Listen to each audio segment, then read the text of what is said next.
오늘 좀 많이들 못 오셨네요.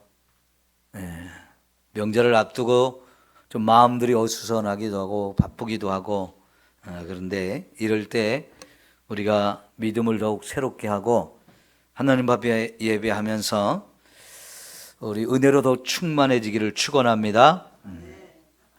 오늘 가만히 찬양을 준비할 때부터 가만히 이렇게 보니까요, 우리 음향 시스템, 영상 시스템이 굉장히 좋아요.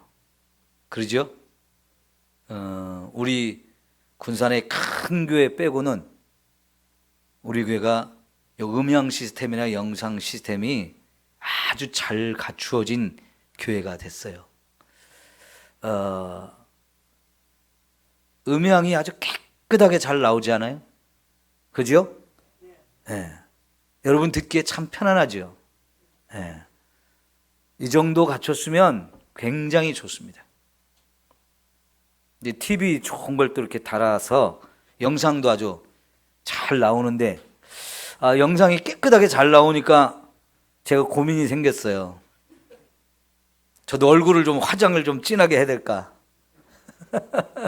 그래서 눈으로 여러분 보기에도 좀 더 이쁘게 잘 나와야 되나 그런 고민도 하는데, 그건 뭐 중요하지 않고요. 사실 더 중요한 건 뭐냐면, 이제 이런 시스템이 잘 갖춰졌으면 은혜도 충만해야 되잖아요. 그죠? 저도 설교 준비에 더 힘쓰고 또 여러분에게 정말 은혜가 되는 예배를 드리기 위해서 저도 힘쓰고 여러분도 더 많이 힘쓰셔서 정말 우리가 은혜가 충만한 시간이 되었으면 좋겠습니다. 자, 오늘 말씀에 보면 9절 볼까요? 그 안에는 신성의 모든 충만이 육체로 거하시고 너희도 그 안에서 충만하여졌으니 그랬어요. 그러니까 예수님은 육신을 가지고 이 땅에 오신 분이지만 신성이 그 안에 충만하다 그랬는데, 제가 지난 수요일 날 이걸 설명드렸죠. 예수님 안에 신성이 충만하다는 것은 예수님이 완전하신 하나님이시라는 거예요. 그리고 그분이 육체를 가지고 우리에게 오셨기 때문에 인성으로도 완벽한 사람이라는 거예요. 이 두 가지, 완벽한 하나님, 완벽한 인간, 이 두 가지를 다 가지신 분이 예수님 한 분밖에 없습니다. 이거는 이 세상 그 어떤 사람도 흉내내려고 해도 흉내낼 수 없는 예수님만의 유일한 독특성입니다. 그래서 예수님이 우리를 구원하실 수 있는 완전한 구원자가 되신다. 그 예수님이 우리에게 주시는 구원은 조금도 부족함이 없기 때문에 여기서 감할 것도 없고 뭔가를 더할 필요도 없이 예수님 한 분으로 충분히 저와 여러분을 구원하시는 줄 믿습니다. 그래서 거기다 대고 우리에게 말씀하기를 뭐라고 말합니까? 너희도 그 안에서 충만하여졌으니 그랬어요. 그러니까 예수님이 하나님의 신성으로 충만해 주신 분인데, 그분 안에 있으면 저와 여러분에게도 그 하나님의 은혜가 우리 모두에게 충만하게 임한다는 거예요. 그래서 제가 오늘 여러분에게 말씀드리기를, 이제 모든 시스템이 이렇게 잘 만들어졌는데 문제는 이 속에서 우리가 예배를 드리면서 은혜가 우리 안에 충만한 예배가 되게 해야 된다는 거지요. 같은 얘기예요. 예수님 안에 있어서 예수님 안에 있는 그 신성이 우리 안에도 충만해져야 된다는 거. 그게 바로 하나님이 우리에게 주신 사랑이 됐든 은혜가 됐든 축복이 됐든 그 모든 것이 저와 여러분에게 충만해야 할 줄 믿습니다. 하나님이나 예수님이나 성령님이 하나님이 가진 그 어떤 것을 우리에게 줄 때 아까워서 이거 못 줘, 그러면서 아끼는 그런 것이 있을까요? 아낌없이 다 주시는 분이라고 그랬어요. 그러니까 하나님의 모든 것을 우리는 하나님의 자녀가 되는 순간부터 다 누릴 수 있는 자격을 가졌고요. 그래서 하나님 자녀된 저와 여러분에게는 그 어떤 것도 아끼지 않고 얼마든지 다 부어주시는 줄 믿습니다. 그렇다면 여러분, 정말 그 은혜를 우리가 충분히 사모해서 그 은혜로 정말 우리가 차고 넘치는 이런 삶을 살아야 할 줄 믿습니다. 여러분, 지금 우리가 그 하나님의 것으로 얼만큼 충만해졌는지를 한번 생각해 보세요. 우리가 핸드폰을 사용하려도요, 매일매일 새롭게 충전을 해야 돼요. 우리가 하루 종일 핸드폰을 사용하고 나면 내일도 또 쓰기 위해서 저녁에 가면 꼭 다시 충전기에 끼죠.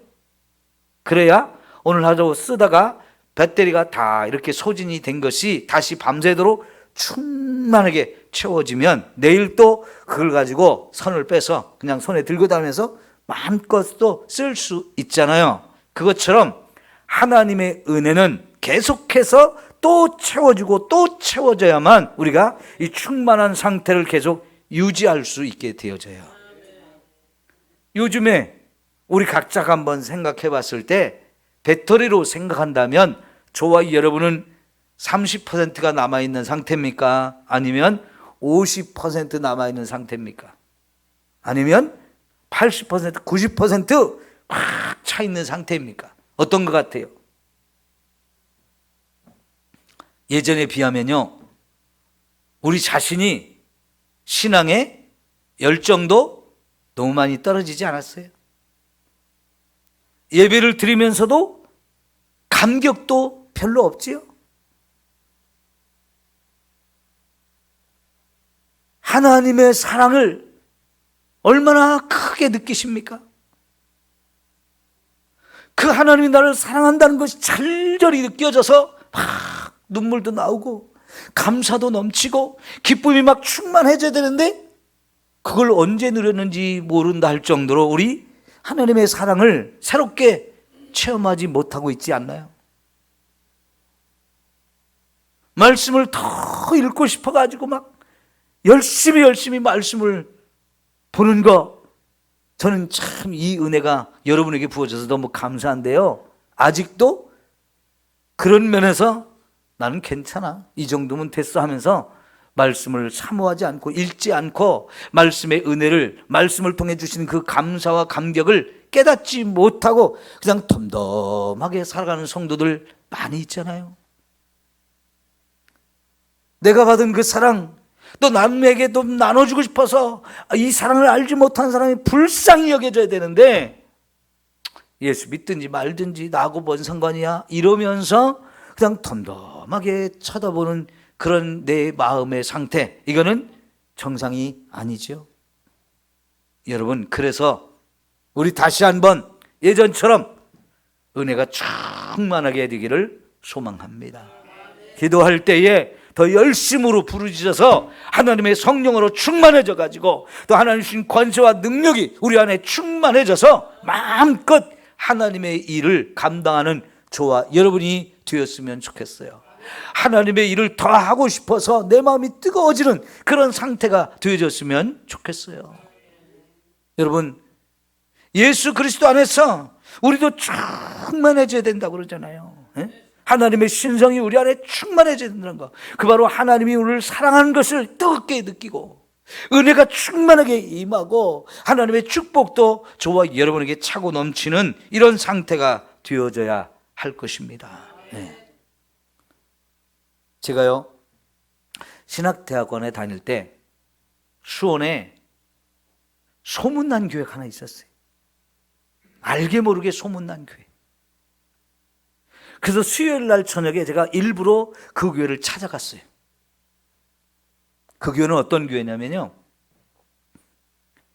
기차역에서 걸어갈 수 있는 가까운 곳에 있었는데 그때만 해도 그 기차역이 주변에 도시가 형성이 되지 않고 시골에 있는 기차역이었어요. 수원역에서 조금 더 올라가서 있는 역인데 그때, 지금은 그쪽이 다 아파트가 들어서 굉장한 도시화가 됐는데 그때는 아직 그냥 시골역 같았어요. 그런데 교회는 거기서 한 10분 정도 걸어가야 되는 곳이 있는데 비닐하우스를 쳐가지고 낮에는 거기다가 화분이나 꽃 이런 것들을 키우다가요, 예배 시간 되면 그걸 밖으로 다 내놓거나 아니면 가해로 다 이렇게 몰아놓고 거기에 바닥에 이렇게 뭡니까? 뭘 깔고 앉을 수 있도록, 사람이 앉을 수 있도록 이렇게 깔개를 깔고 거기 바닥에 앉아서 예배를 드리는 곳인데요, 그 교회는 그러니까 이런 음향시설이 없어요. 아주 간단하게 그냥 싸구려 음향시설을 설치해 놓고 피아노나 신디 이런 것도 없어요. 세 사람이 앉아서 한 사람은 클래식 기타로 띵똥띵똥 악기를 연주하고요, 또 한 사람은 어린아이들 부는 아코디언 있죠? 입으로 이렇게 물고 줄 달려가지고 이렇게 한 손으로 이렇게 건반을 누르는 그 아코디언, 그거 하나를 치고요, 또 한 사람은요 하모니카를 불었어요. 그래서 예배 시간에 반주를 해요. 마이크 하나를 놓고 그렇게 반주를 하는데 굉장히 단순하게, 아주 단순하게 찬송가를 그렇게 반주를 해요. 그런데 그 교회 목사님은 독신으로 사시는 목사님이에요. 교회 옆에 조그만 한 칸짜리 집을 하나 마련해 놓고 거기서 혼자 사시는 분인데요, 이분이 자전거를 고치는 기술이 있어요. 자전거 고치는 기술이 있는데, 그래가지고 여기저기 다니면서 사람들 자전거를 무료로 고쳐주면서 전도를 하셔요. 근데 경기도 일대를 다 돌아다니면서 그렇게 이 동네 저 동네 다니면서 시골 사람 만나서 자전거 고쳐주고 전도하고, 그래서 전도하면 그 사람들이요 저 안성에서도 수원으로 예배를 드리러 오고, 저 의정부에서도 동두천에서도 고양시에서도 김포에서도 이렇게 수원까지 밤인데 예배를 드리러 와요. 근데 목사님이 이제 딱 설교를 하러 나오셨어요. 성경을 한 곳 읽고 설교를 해서 성도들이 얼마나 은혜 받을 기울여 듣는지요. 아멘 아멘 하면서 설교를 듣는데 저도 굉장히 은혜를 받았어요. 그냥 우리의 가슴에 대포를 뻥뻥 쏘아대듯이 말씀이 막 굉장히 은혜가 넘치도록 밀려오는 거예요. 근데 목사님이 설교 다 마치고 기도하고 성경을 이렇게 덮더니 뒤로 돌아서 세 발짝을 가다가 다시 돌아나서 설교 한 편 더 할까요? 이러시는 거예요. 그랬더니 형들이 아멘 해가지고 알겠습니다. 또 다른 성경을 읽고 설교를 한 번 더 하셨어요. 이번엔 첫 번째 설교보다 조금 길이는 짧았는데 역시 은혜가 넘치는 설교를 했어요. 다 끝났는데 이번에는 돌아가지 않고 또 뭐라고 하냐면 한 편 더 할까요? 그래가지고 또 성도님들이 아멘 해가지고 이번엔 좀 짧게 해서 세 번째 설교를 하셨는데 그때도 은혜가 넘쳐났어요. 야, 수요일 밤인데요, 한 300명 이상이 모였는데 얼마나 은혜가 넘치든지. 그냥 비닐하우스에 음향시설도 별 볼 일 없고요, 반주하는 것도 진짜 초등학생 수준으로 그런 장비들을 놓고 하는데, 야, 은혜는 다른 곳에서 느낄 수 없는 큰 은혜를 제가 누렸어요. 저도 그때 같은 예배를 우리 교회에서 드렸으면 참 좋겠다는 마음이 있는데, 여러분, 제가 더 열심히 준비하고 여러분이 더 사모하면 우리의 예배 속에 성령의 역사가 강력해질 것이고 우리가 받는 은혜가 충만하게 되어질 줄 믿습니다. 사실 여러분이 육신이 자꾸 연로해지죠. 그렇지만 여러분 한번 생각해 보세요. 마음도 늙었습니까? 마음은 여전히 청춘이죠? 네, 그래요. 그러니까요, 내가 육신이 이렇게 늙었다고 해서 은혜도 이제 안 받아도 된다 이러면 안 돼요. 그러면 그럴수록 은혜는 더 충만해져야 할 줄 믿습니다. 그래서 겉사람은 후패하나 속사람은 날로 새롭도다 그랬잖아요. 네? 그래요. 우리 겉사람은 자꾸 늙어가니 어쩔 수 없어요. 세월의 흐름이니까. 이걸 막을 수는 없지만 여러분, 우리의 속사람은 계속해서 은혜로 얼마든지 더 충만한 삶을 누리게 될 줄 믿습니다. 그래서 예배 드릴 때마다 여러분 정말 은혜를 사모해서 은혜가 더욱 충만한 이런 은혜가 여러분 모두에게 있기를 축원합니다. 자, 여러분 그 다음에 말씀을 우리 읽어 보시죠. 이제 10절 보겠어요. 시작. 너희도 그 안에서 충만해졌으니 그는 모든 통치자와 권세의 머리시라. 여러분 모든 통치자와 권세, 이거는 천사들을 말하기도 하고 여기에는 악한 영들도 말해요. 왜냐하면 본래 악한 영들도 천사였거든요. 근데 그 천사들도요 계급이 있어요.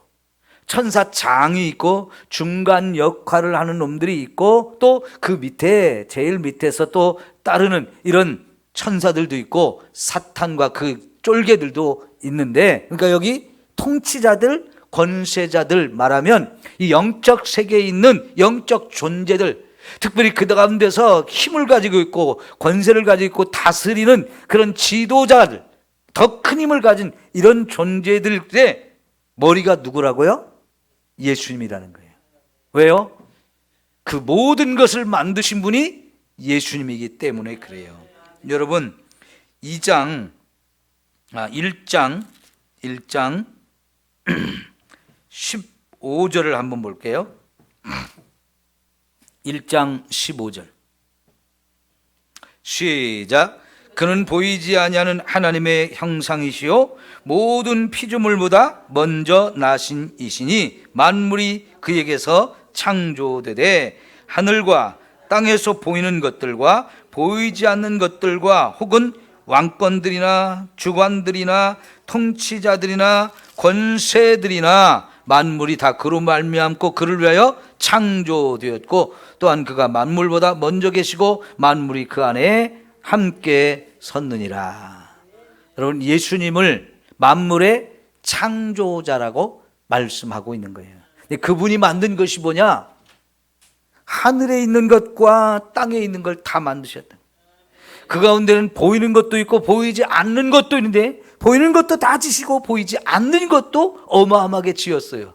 그 보이지 않는 영적 존재들 가운데 왕권들이나 통치자들이나 권세들이나 주관들이나 뭐 이런 영적 존재들, 다 영적 존재 중에서도 강력한 힘을 가진 그런 존재까지도 누가 만드셨다고요?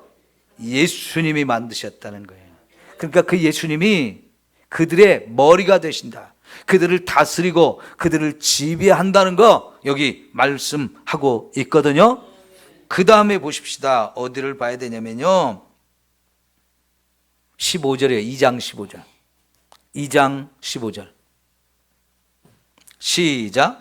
통치자들과 권세들을 무력화하여 드러내어 구경거리로 삼으시고 십자가로 그들을 이기셨느니라 그랬어요. 여러분 아무리 영적 세계에서 강력한 힘을 가지고 있고 또 수많은 다스리고 따르는 자들이 있다 할지라도 그것들을 다 무력화시킬 수 있는 분이 예수님이라는 거예요. 그러니까 여러분 마귀가 예수님을 대적했다가 어떻게 했어요? 한 번도 이긴 적이 없어요.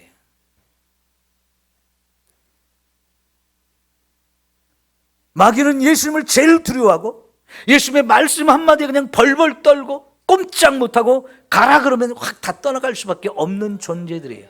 왜냐하면 예수님이 십자가로 그들을 다 이기셨기 때문에 그래요. 근데 여러분 십자가가 참 놀라운 거예요. 마귀는요 이 예수님을 십자가에 못 박아 죽이면 자기가 이길 줄 알았어요.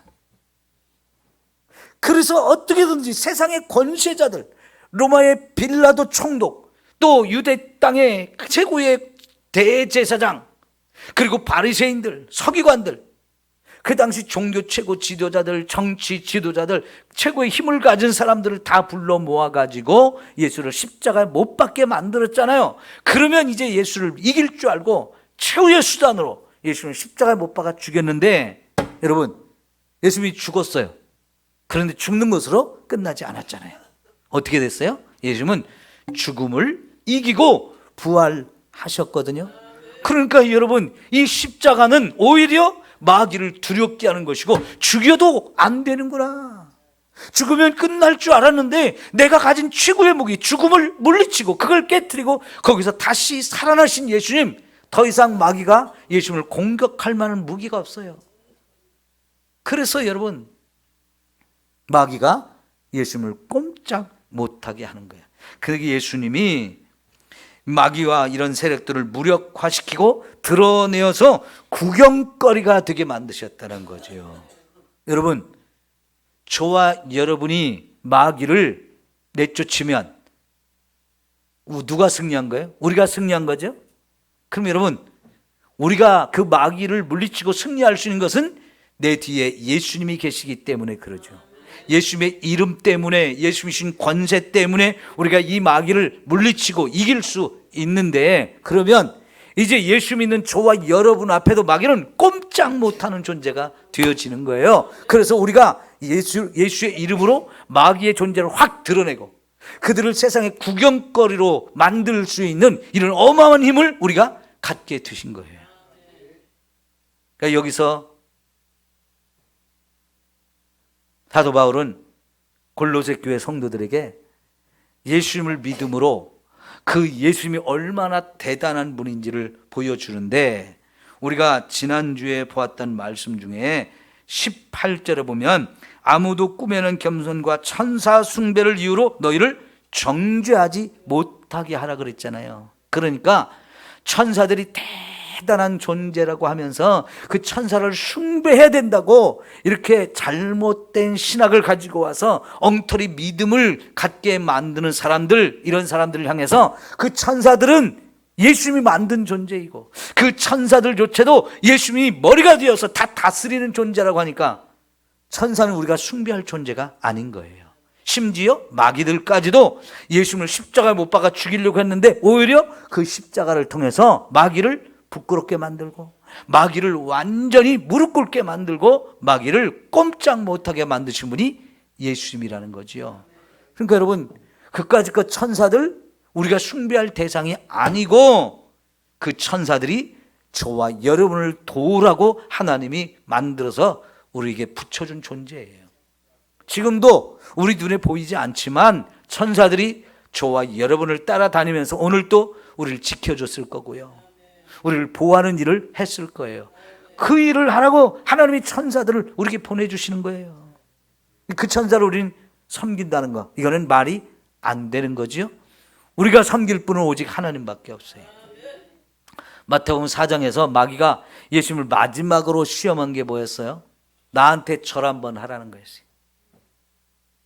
하나님의 아들 보고 마귀에게 절 한번 탁 하면 이 세상 천하 모든 만물의 부귀 영화 다 누리게 해주겠다고 그러면서 예수님의 경배를 받으려고 하는데요, 여러분, 사람들의 경배를 받는 일을 마귀가 얼마나 지금 원하겠어요.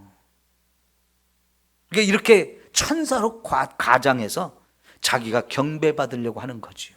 원래 천사들은 사도 요한이 그 앞에 엎드려 절하려고 하니까 아이고 아니라고, 나는 당신의 절받을 존재가 아니라고, 우리 경배받을 분은 오직 예수님뿐이라고. 그래서 예수님도 주 너희 하나님을 경배하라.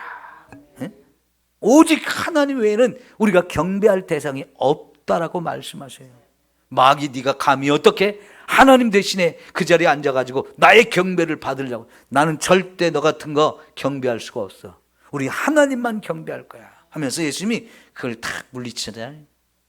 그런데 교회 안에 이렇게 천사를 숭배해야 된다고 좀 말도 안 되는 걸 가지고 들어오는 사람들이 있단 말이죠. 이런데 우리가 속으면 안 되는 거지요. 여러분, 제가 대학교 다닐 때 지하철에 탔는데요, 그때만 해도 지하철 타면 신문을 사가지고 많은 사람들이 봤어요. 제가 이렇게 자리가 없어서 서서 이렇게 있다가 신문을 누가 보시는 분이 있어서 이렇게 옆에서 봤어요. 그랬더니요, 신문이 이게 반을 이렇게 접어서 이렇게 돼 있잖아요. 딱 접었잖아요. 그런데 이쪽 면 전체에 통일교 문선명이 광고를 크게 실은 거예요. 뭐 조선일보, 중앙일보 뭐 이럴 때 옛날에 그런 신문들이 많이 이렇게 사람들이 읽었잖아요. 그러면요, 그 신문 이 한 면 전체를 전면 광고를 하거든요.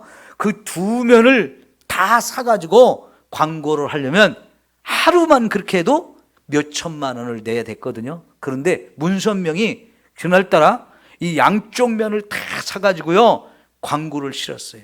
빡빡하게 글을 썼는데 큰 제목들 읽어보니까 내용이 그래요. 예수는 실패자다. 그 예수의 영이 내 안에 들어와서 내가 이제 제2의 메시아가, 참 메시아가 돼서 이 세상 모든 사람을 구원한다. 이렇게 막 어마어마하게 광고를 실었어요.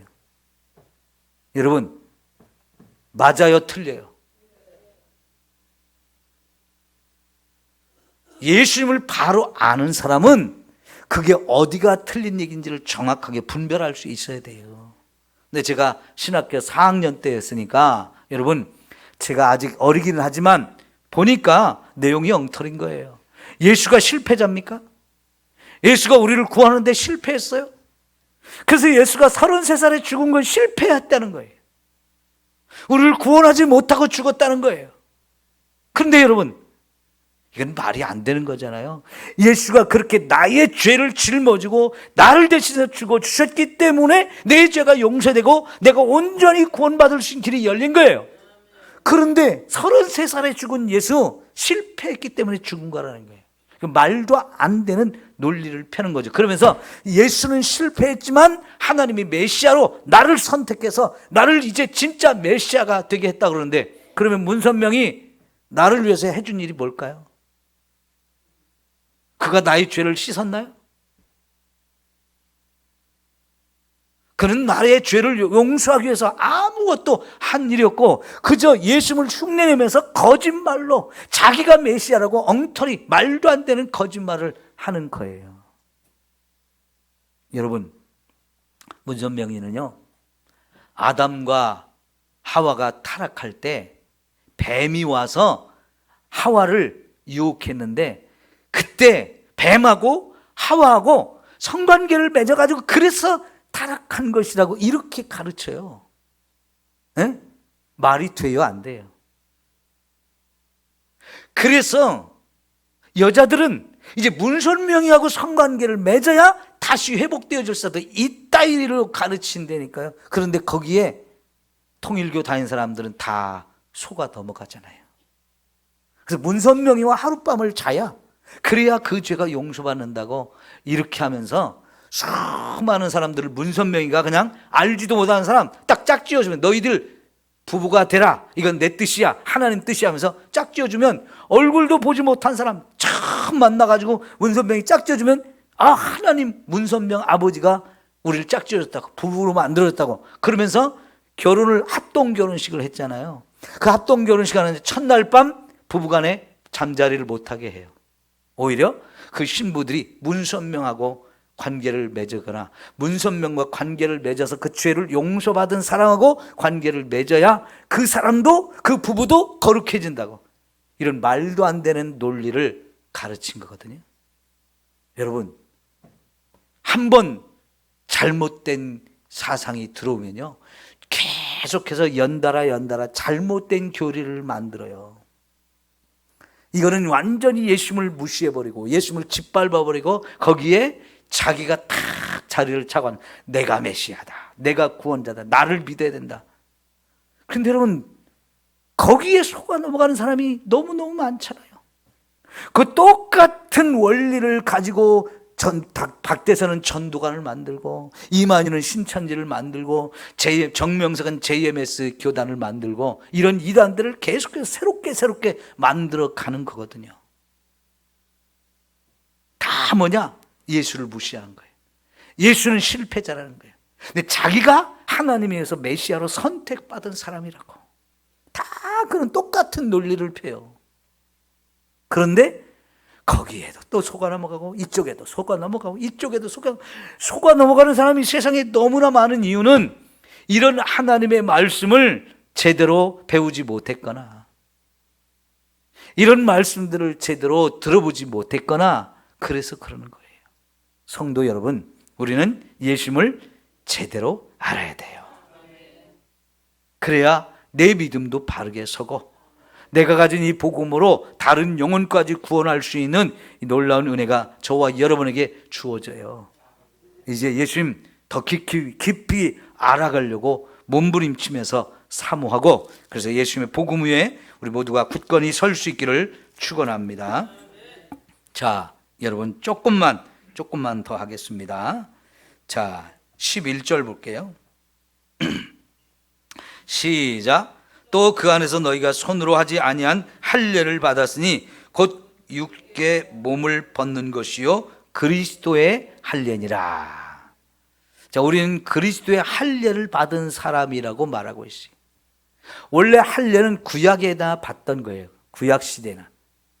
이 할례가 뭐지요? 유대인마다 내가 유대인이라는 표시를 몸에 갖기 위해서 남자의 표피를 베어버리는 거예요. 그러면 자기 몸에 내가 하나님의 자녀다, 하나님의 선택받은 민족이다, 아브라함의 후손이라고 하는 확실한 표식을 몸에 갖는 거예요. 그래서 모든 유대인은 아브라함 때부터 하나님이 할례를 받으라고 그랬죠. 하나님의 선택받은 사람이라고, 하나님의 축복받은 사람이라고, 이렇게 그걸 몸의 표시를 만들기 위해서 할례를 받게 했어요. 그래서 유대인들은 아들을 낳으면 8일째 되는 날 할례를 행하게 되죠. 그러면서 자라면서 이 할례가 네가 아브라함의 후손이고 하나님의 선택받은 민족이라는 확실한 표시다, 이걸 가르쳐줘서 유대인의 남자들은 자기가 할례 받은 거 이걸 늘 자랑스럽게 생각해. 자부심을 갖는단 말이에요. 그러니까 여러분, 남자는 하루에 몇 번씩 화장실을 가야 되잖아요. 그때마다 확인을 할 수 있어요. 내가 할례 받은 사람이라는 걸. 그러면서 이 할례는 내 몸에 확실한 표시가 되는 거야. 내가 하나님의 선택받은 민족이고 또 아브라함의 확실한 후손이라는 걸 늘 생각하게 하는 이 확실한 표시. 그런데 여러분, 나중에 구약의 선지자들이요, 그게 몸에 할례 아무리 받아봐야 소용없다 그랬어요. 왜요?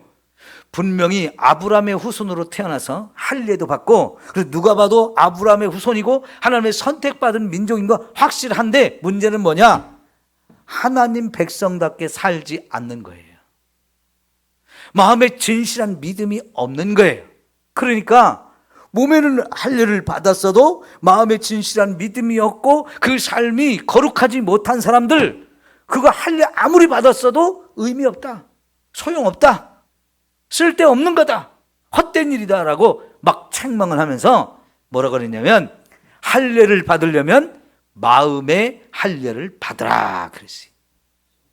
우리 성경을 한 구절 찾아볼까요? 예레미야 4장 4절입니다. 구약 성경 예레미야 4장 4절 말씀.